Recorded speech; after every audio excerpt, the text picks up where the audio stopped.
and white, life and death, good and evil. Two sides of a chess game, two forces in the universe, one magnificent, the other sinister. It is said that the devil plays for men's souls. So does Dr. Fu Manchu, Satan himself, evil incarnate.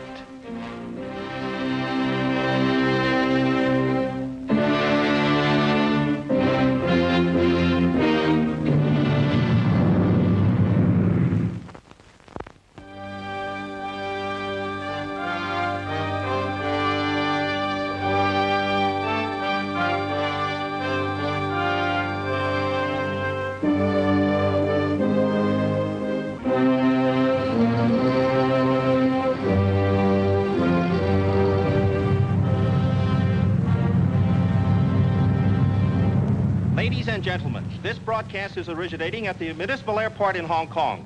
During the refueling stopover, we hope to bring to you an on-the-spot interview with one of the most important men of our time. A man who might have the answer to that dread question, is it to be war or peace?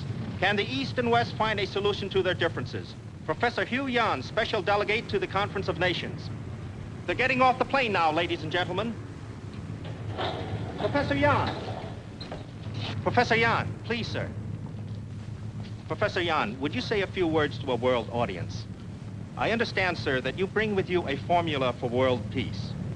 There is no formula for world peace, except as each man abolishes fear and hatred from his own heart.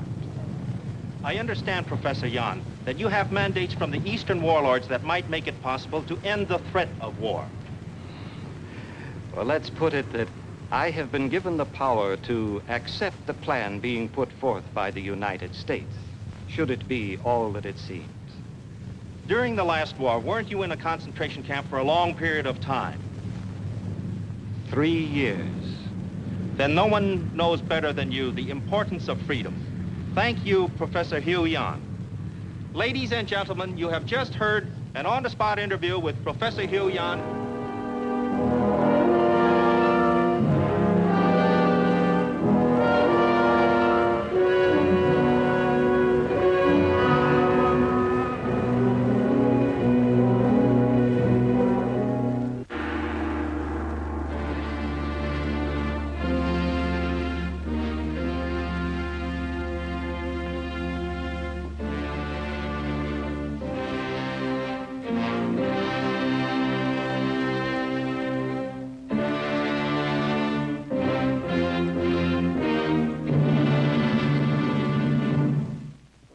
Betty Leonard, you will open your eyes.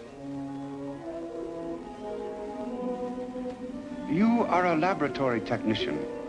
You are to go on duty at the municipal airport at 10 a.m. That is correct? That is correct. Professor Hugh Yan arrives on Flight 9 from the Orient. He is suffering from a rare disease, and only you will be able to save his life. Do you understand? I understand. The serum you are to use will be in an ampule in your purse. Now you may close your eyes.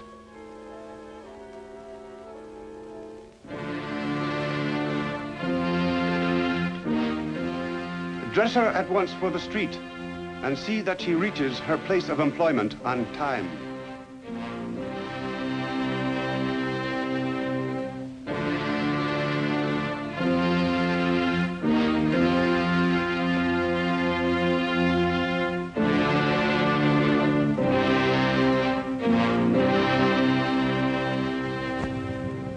Mr. J.P. Robinson, passenger on Flight 21.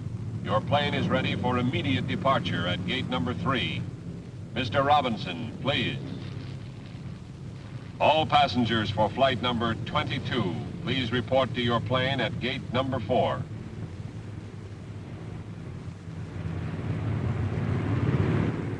It is my duty to assist Sir Dennis in meeting the delegates and smoothing their clearance by customs, immigration, and health officials. I am John Petrie, doctor of medicine and close friend of Sir Dennis Nayland Smith. late of Scotland Yard and now assigned as Chief of Security for the conference. Through Sir Dennis, I am presently assigned to the Surgeon General's staff. This morning, at the very last minute, Sir Dennis was called away on an important matter, and he had asked me to meet Professor Yan without him. We ran into a slight delay. The professor lacked the proper certification covering his last smallpox vaccination, one of the musts for travelers entering America. Miss Leonard, will you take the data, please? Yes, Doctor. Your name, please. Oh, I'm sorry, Betty. This is Professor Hugh Yan, my assistant, Miss Leonard. I'm very sorry about this, sir, but I'm afraid there's no choice but to go through another vaccination. Let me take your case and your coat. Thank you. I'll take your coat. Now, if you'll roll up your right sleeve, please. Miss Leonard will have it over with in just a moment.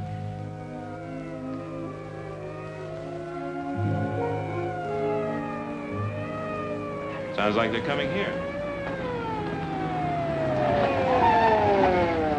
Sir Dennis. Ready, Professor Yan? Wait here.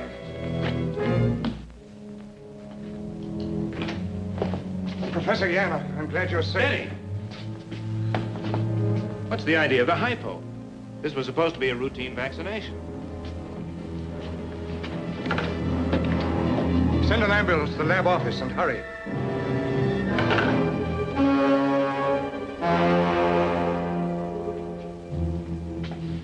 Where did you get this serum? I don't know. Somehow I knew it was in my purse. Pulse and respiration subnormal. He's now in a coma. I'll run a test on this serum as soon as possible. Only half the stuff's inside him. There may be time. I will, sir.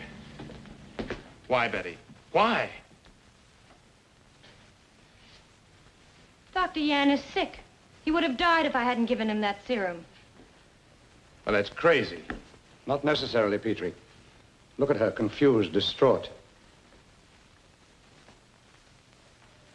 You think it might be post-hypnotic suggestion? It's possible.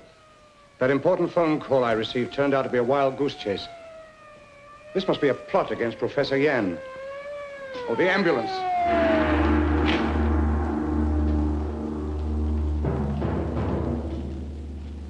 The first step has been carried out, Master. Professor Yan has received the injection. Only part of it, Karamana.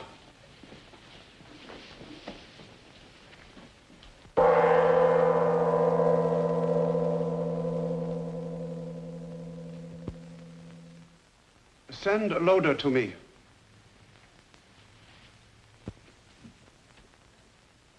Karamana. A woman is eternally unpredictable and can upset the best laid plans. As witness a woman called Eve. Yes, my lord. If there is any weakness in my plan, it is because I have made use of a woman. You sent for me, Doctor? Sir Dennis Nayland Smith has had Professor Yan sent to the receiving hospital. See to it that he does not recover from the effects of the injection he received. Yes, my lord.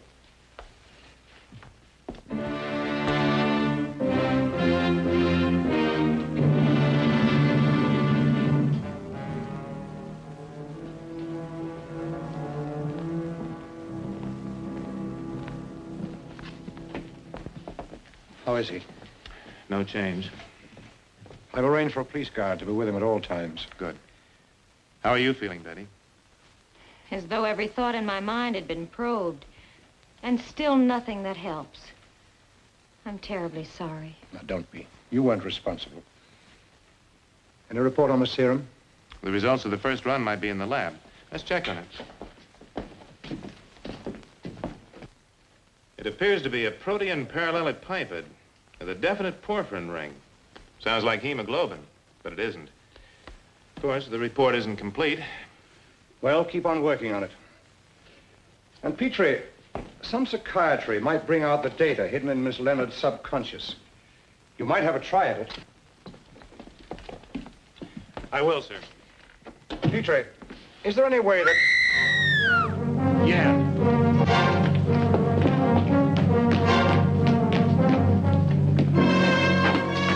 It's the guard. Then where is Professor Yan?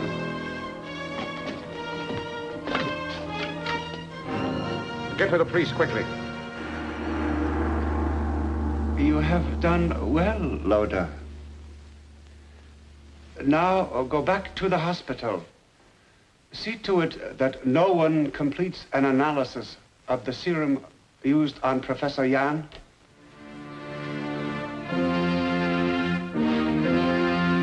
And so, Karimana, we are now ready for the Conference of Nations.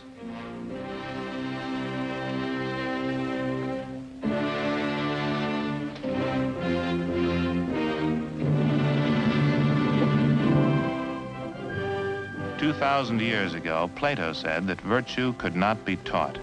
It could only be demonstrated. Dedicated to the principle that people who trust one another cannot fear one another, final plans are being made for the Conference of Nations with representatives from many countries to be convened in America for the sole purpose of promoting international cooperation. While we are awaiting the arrival of Professor Hugh Yan, it might be well to discuss briefly what can be offered to the full conference. The United States has proposed to share the Rutledge radiation shield with all member nations, provided that they, in exchange, will pool their own country's secret industrial knowledge for the common good of all mankind. This will result in nuclear reactors that will run machinery and help grow crops to feed the hungry people of the world. Once this has been accomplished, it will be impossible for any group to convince the masses that there is a need for war. Therefore, I cannot stress too greatly the importance of mutual trust and cooperation, especially by the members of this planning committee. In that regard, Mr. Chairman, I would like to report an incident which took place this morning. Chair recognizes the delegate from South America. I received a phone call warning me that one of the nations represented here had made plans to keep the Far Eastern delegate, Professor Hugh Yan, from attending this conference. Did your informant name any particular nation? No.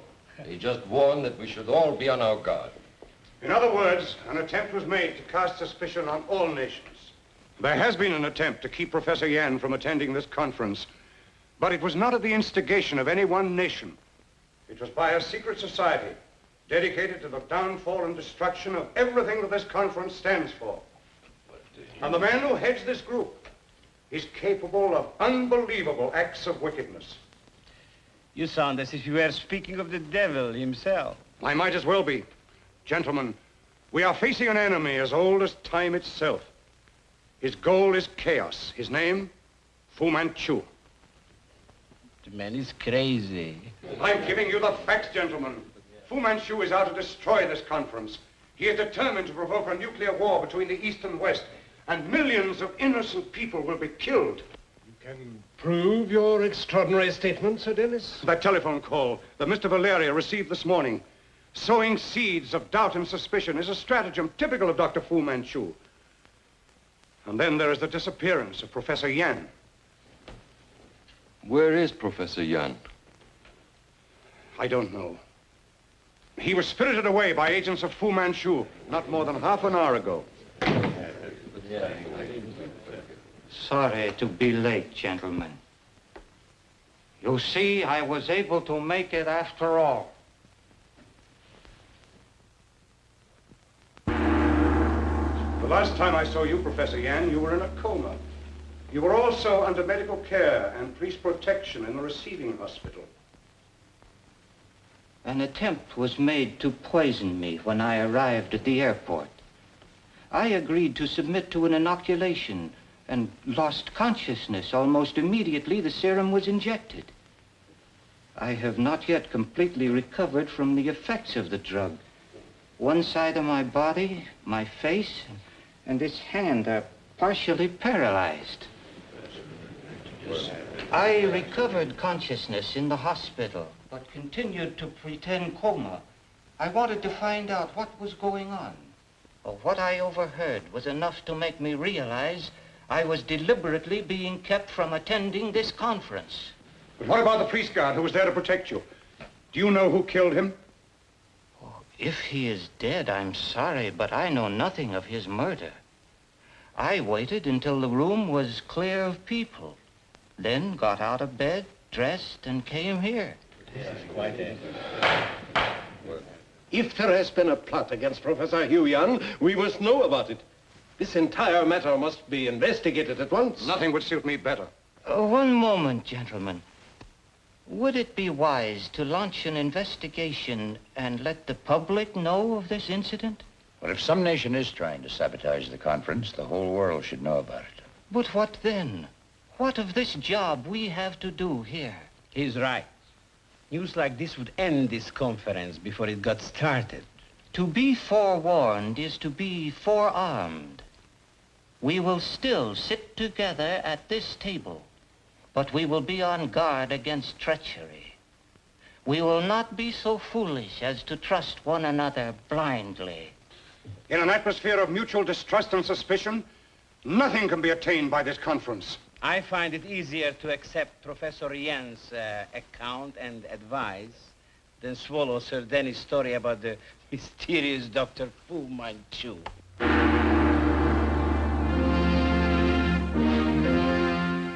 Laboratory.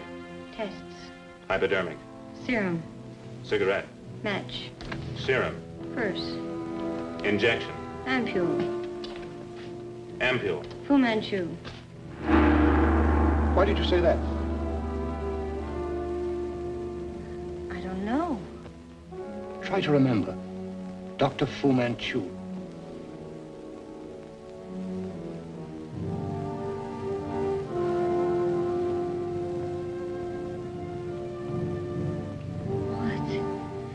It's like a dream that's been forgotten.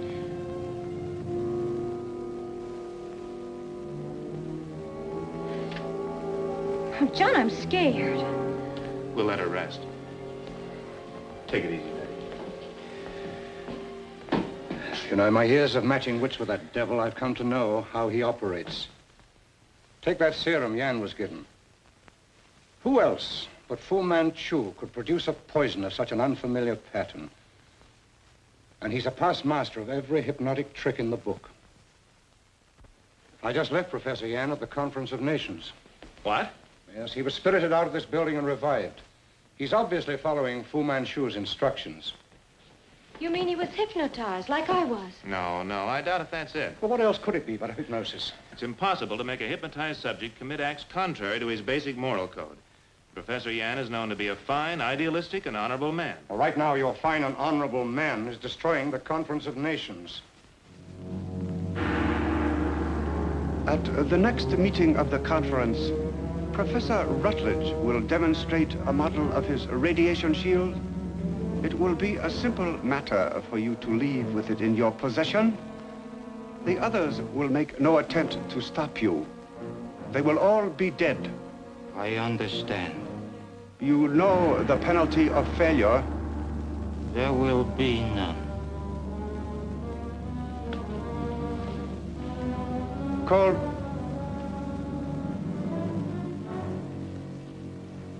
It has been reported to me that Dr. Petrie is making repeated efforts to probe the subconscious mind of the girl, Betty Leonard. We have no longer any need for her. Inform Loda she is to be destroyed.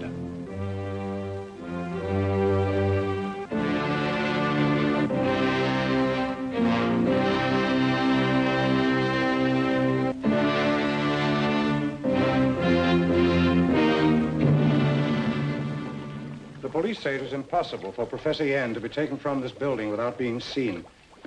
And Petrie, when things seem impossible, it's an indication that there's a false assumption somewhere. What is it? Can you leave these tests long enough to come with me? Well, sure, Betty can run them. I'll tell Loda to help her. What's on your mind? We're going to comb this building from top to bottom. Come on, let's hurry.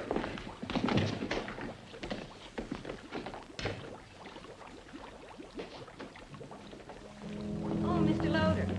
Dr. Petrie wants a spectrum analysis of the residue in bottles A and B. Will you get the equipment ready for me, please? Mr. Loader.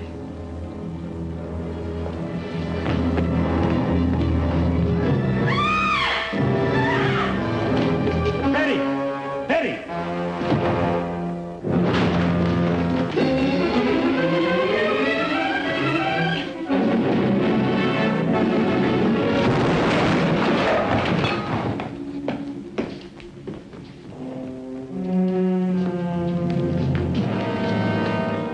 He's dead. Notify the police. I'm going over to the conference at once.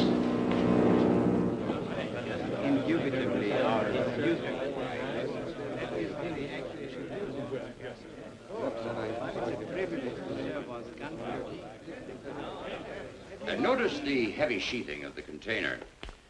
Also that one side is removable. In a moment, we will expose the counter to the radioactive isotope inside. But isn't that rather... Now, there will be no danger, gentlemen, providing you stay where you are. I want you to observe the effect on the counter.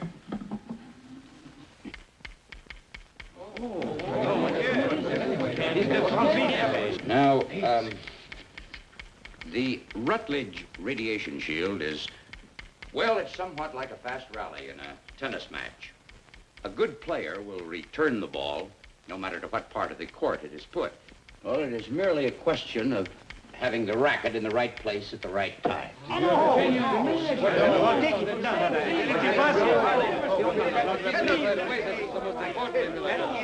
It is light, durable, and easily manufactured. What you see here has the shielding equivalent of many inches of solid lead.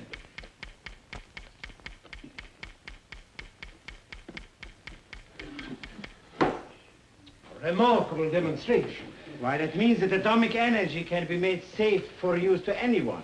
It means atomic motors in cars, airplanes. With this device, even a backward nation could become prosperous and strong. That is why the United States wants all free nations to have the shield. In the hands of one nation, it could be used for war. But shared by all, it can provide the means of establishing a solid foundation for peace. Mr. Chairman, Yes, Sir Dennis. that man is not Professor Hugh Yan. He is an impostor. Oh, the man's insane. Serious charge, Sir Dennis. I'm well aware of it, sir. If he had any proof at all to back his charge, the police would be here to arrest me. They're on their way over now. I came on ahead. Dr. Petrie and I just found the real Professor Yan where Fu Manchu's agents had left him to die. In a storeroom in the basement of the hospital. I'm glad to say that we got there in time. This is very difficult to believe. I have known Professor Yan for many years. Have you seen him since he was confined in a concentration camp? This man's paralysis is an act to cover up any differences of speech and appearance that might be noticed by anyone like you who knew the real Professor Yan. I can't understand what possesses Sir Dennis to say what he does. But I'm perfectly willing to remain here until the proper authorities arrive. By that time, we may all be dead. And he claims to be paralyzed.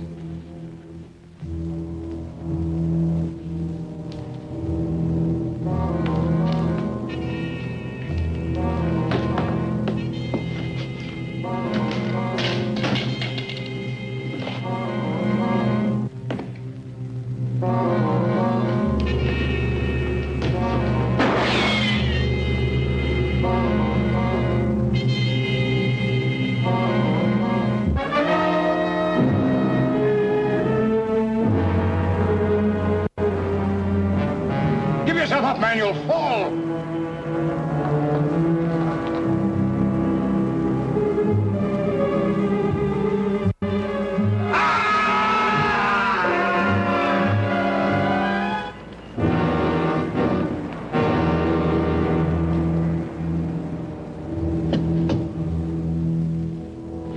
Professor Yan.